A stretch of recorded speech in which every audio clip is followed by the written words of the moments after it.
Hi viewers. Start చేసే ముందు ఒక వీడియో చూపించి స్టార్ట్ చేద్దాం అనుకుంటున్నాను. ఫస్ట్ ఆ వీడియో చూసేద్దాం. తర్వాత చూద్దాం. తెలంగాణలో ఎవడో అంట అభిమాని అంట నాకు ఒంట్లో బాగాలేదు అన్నయ్య అంటే వచ్చనా తమ్ముడు అని వెళ్ళిపోతున్నాడు. వస్తనా తమ్ముడు అని వెళ్ళిపోతున్నాడు. ఎవరు మాట్లాడారు ఈ మాటలు?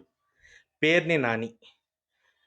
జగన్ పార్టీ నుంచి ఉన్న ఒక ఎమ్మెల్యే. ఇప్పుడు కాదు, అప్పట్లో. ఆహ్, ఒక మాట మాట్లాడుతూ తెలంగాణలో ఎవడో అభిమాని ఏంట్రా పనికిమాలినోడా! బుద్ధుందా నువ్వు మాట్లాడిన మాటకేమన్నా? చిన్న పిల్లాడు ఒక అనారోగ్యంతో బాధపడుతున్నాడు. అలాంటి వ్యక్తి నాకు అభిమానం ఉంది. పవన్ కళ్యాణ్ గారంటే ఇష్టం అని చెప్పగానే ఎంతో దయాహృదయంతో కరిగి తిరుపతి నుంచి ప్రసాదం పట్టుకొచ్చి అతను అడిగిన కోరికల్ని తీర్చేలాగా తన ఇంటికెళ్ళి తనతో మాట్లాడి తనకి ఆనందాన్ని కలిగిస్తే, నువ్వేమో ఎవరో అభిమాని పిలిస్తే ఎగేసుకొని అన్నయ్య అంటే ఎళ్ళిపోతున్నాడా? సిగ్గుందా మాట్లాడడానికి? ఏ పార్టీ మీది అనేది ప్రూవ్ చేసుకుంటూ ఎప్పటికప్పుడు ఎంతో కొంత ప్రజలు అరే! ఆలోచిద్దాం అనుకునే లోపు ఎదవలం మేమున్నాంగా అని రెడీ అయిపోతారు. ఆ! ఎందుకు ఇవన్నీ గూడా మీకు?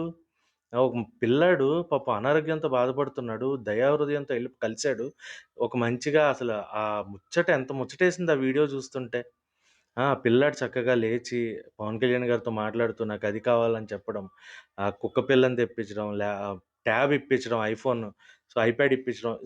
ఎంత బావుంది చక్కగా ఒక పిల్లాడి కోరికను తీరుస్తూ, తన కోసం తన ఇంటి దాకా వెళ్లి మాట్లాడుతుంటే, మీకేమో ఇది ఎటకారంగా ఉందా? ఒక మనిషిని ఎప్పుడూ ఇంకా మీ నాయకుడు చేసిన శవ రాజకీయాల గురించే తప్ప, శవాల దగ్గరికెళ్తే సైకో నవ్వులు, సైకో పార్టీ, రౌడీ పార్టీ ఇదే తప్ప ఎంతసేపు ప్రజలకేం చేద్దాము, మనకు కోరుకున్న ప్రజలున్నారు. మనం గే ఓట్లేసి గెలిపించుకునే ప్రజలున్నారు. వాళ్ళ కోసం ఆలోచిద్దాం. ఏం గవర్నమెంట్ తప్పు చేసింది, ప్రజలకేం చేయట్లేదనేది చెప్పడం మానేసి, ఎంతసేపు వీళ్ళు చేసే మంచిని కూడా తప్పుదారిలో చెప్పుకుందామని తప్ప, సొంతంగా మీరేం జేస్తున్నారు, పార్టీ ప్రజలకేం జేస్తుంది, ఈ పార్టీ ఏం చేయలేకపోతుందన్న ఆలోచన గాని, దాని గురించి మాట్లాడదామని గాని, మీ పార్టీలో కనీసం ఒక్కడికన్నా ఉందా? ఆ! ఎంతసేపు రౌడీ రాజకీయాలు, లేదంటే శవ రాజకీయాలు, ఎవరినన్నా పోనీ శవాల దగ్గరికే లేదా మనుషులు చచ్చిపోతే వెళ్లి పరామర్శించడానికెళ్ళిన సైకో నవ్వులు. ఆ!